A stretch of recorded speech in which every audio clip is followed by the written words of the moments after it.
নমস্কার বন্ধুরা। এটা কি হলো? মানে যারা এতদিন ধরে এত দাম দিয়ে টিকিট কেটে রেখেছিল যাতে ফুটবলের জাদুঘরকে, মেসিকে দেখার জন্য এক ঝলক একটা দেখতে পারে, তো তার জন্য কিছু একটা ব্যবস্থা করা গেল নাকি? এত মিসম্যানেজমেন্ট আমি এর আগে কোথাও দেখিনি। মানে এত সব কিছু থাকা সত্ত্বেও, ব্যবস্থা থাকা সত্ত্বেও কেন ঠিক মতো ব্যবস্থা করতে পারলো না? কেন মেসিকে একটা হাই সিকিউরিটি দিয়ে যদি পুরো মাঠে চারপাশে যদি ঘোরানো যেত, কেন একটা হুডকোলা গাড়িতে বা দাঁড় করে যদি চারপাশে একবার অন্তত ঘুরিয়ে দেয়, তো এই অবস্থাটা হতো না। করবেন বা কেন? এরা করবে, কেনই বা করবে না বলো? এরা হচ্ছে এত টাকা, 8,000, 10,000, 20,000 টাকা দিয়ে, 20,000 টাকা দিয়ে টিকিট কেটে রেখেছিল যাতে মেসিকে দেখার জন্য, আর তাকেই না যদি দেখতে পায়, কি আর বলবো? মানে কিছু খুঁজে পাওয়া যাচ্ছে না। মানে ওই মেসিকে একটু ওই 20 মিনিটের জন্য একটু মাঠে দাঁড় করে দিয়ে, আর ভিআইপি কোটা যারা আছে তারাই কথাবার্তা বলে ব্যাস বের করে নিয়ে চলে গেলো।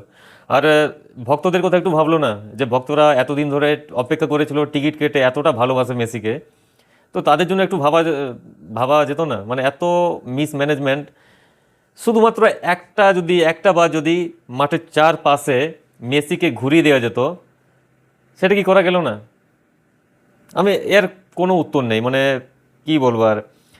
আর কলকাতায় একটা বদনাম হয়ে গেল মেসি আসার ফলে, যে সল্টলেক স্টেডিয়ামে চেয়ার থেকে শুরু করে বক্স ক্যামেরা সব ভাঙচুর করলো। মানে আর এটাও বলি যে এরা কারা এদের দিকে ঢুকতে দিয়েছিল, বা কারা লাঠি ডান্ডা নিয়ে, এরা মনে হচ্ছিল যে লাঠি ডান্ডা নিয়ে এসেছিলো। এরা কি সত্যি, আবার এই কথাটা যদি ভাবি যে এরা কি সত্যিই ফুটবলকে ভালোবাসে? যদি ফুটবলকে ভালোবাসতো এরকম করতে পারতো, মাঠের এই দুর্দশা করতে পারতো?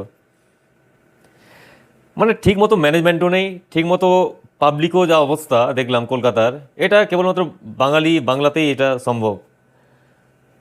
শুধুমাত্র একটা ঠিক মতো একটা ব্যবস্থা করে দিলে কোনো কিছু ব্যাপার থাকতো না। একটা হয়তো হতে পারে, হয়তো মেসিরও একটা মনে একটা খটকা একটা সন্দেহ জেগে উঠেছে যে এরকম ধরনের সিচুয়েশনে পড়তে হবে, মানে ভাবা যায় না। এর আগেও তো মেসি এসেছিলো 2014 সালে, একটা প্রীতি ম্যাচ, একটা বন্ধুত্বপূর্ণ ভেনেজুয়েলার সাথে ম্যাচও খেলছিল। বা এর আগে অনেক ফুটবল তারকারা এসে, কই আগে তো এরকম হয়নি। জানি মেসি এলে একটা অনেক কিছু ঘটতে পারে, বা ফুটবলের যেটা মানে কি বলবো, অনেকে হচ্ছে আবার ফুটবলে ভগবানও মনে করে মেসিকে।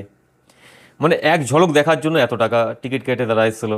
কথা কথা শোনা যাচ্ছিল যে মেসির সাথে যদি একটা সেলফি তুলে যায় 10 লাখ থেকে 1 কোটি টাকা তারা চার্জ। আর এমনিতে 8,000, 10,000, 20,000 টাকা দিয়ে টিকিট কেটে যারা এসেছিলো শুধুমাত্র একটু এক ঝলক দেখার জন্য, তারাও তো দেখতে পেলো না।